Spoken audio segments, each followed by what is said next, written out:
Ingin tahu tips persiapan UTBK dan juga SBMPTN tahun 2020? Simak di sini aja. Yang pertama, ketahui info terbaru UTBK dan SBMPTN 2020.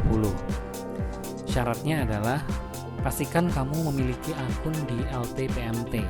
Kemudian yang kedua, mengisi PDSS sebelum mendaftar SNMPTN, UTBK, dan SBMPTN. Yang ketiga, kelompok ujian ada saintek, soshum, dan campuran. Yang keempat, pelaksanaan tes dilaksanakan 7 hari dengan 14 sesi, 2 sesi di tiap harinya. Kemudian yang kelima, setiap peserta hanya boleh mengikuti tes 1 kali saja.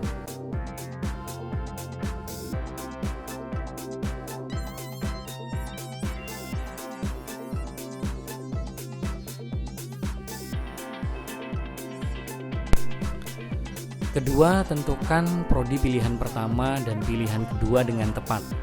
Pastikan kamu sudah punya data skor UTBK tahun lalu untuk mengetahui berapa sih skor minimal yang kamu butuhkan untuk masuk kali ini.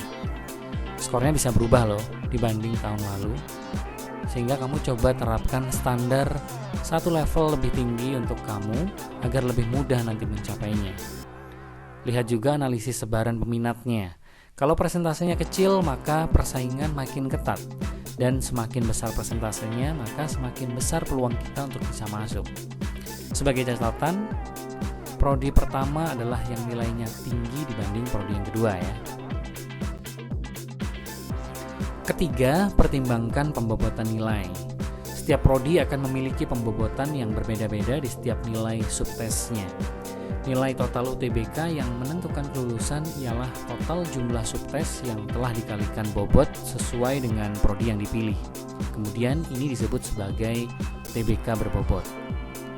Untuk passing grade ditentukan oleh kuota yang disediakan oleh prodi, jumlah pendaftarnya, dan juga kualitas nilai UTBK dari pendaftarnya. Keempat, berlatih soal-soal HOTS. Soal analisis tinggi yang tren disebut sebagai higher order thinking skill mampu melatih nalar kita untuk memahami sebuah konsep.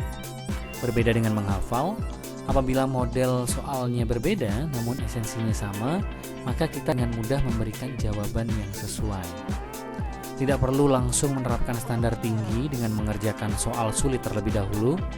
Coba mulai dengan yang paling mudah hingga yang paling sukar diselesaikan hingga kamu terbiasa dengan pola HOTS. Yang kelima, ikut ujian tryout. Tryout merupakan simulasi seperti kita mengerjakan soal yang sebenarnya.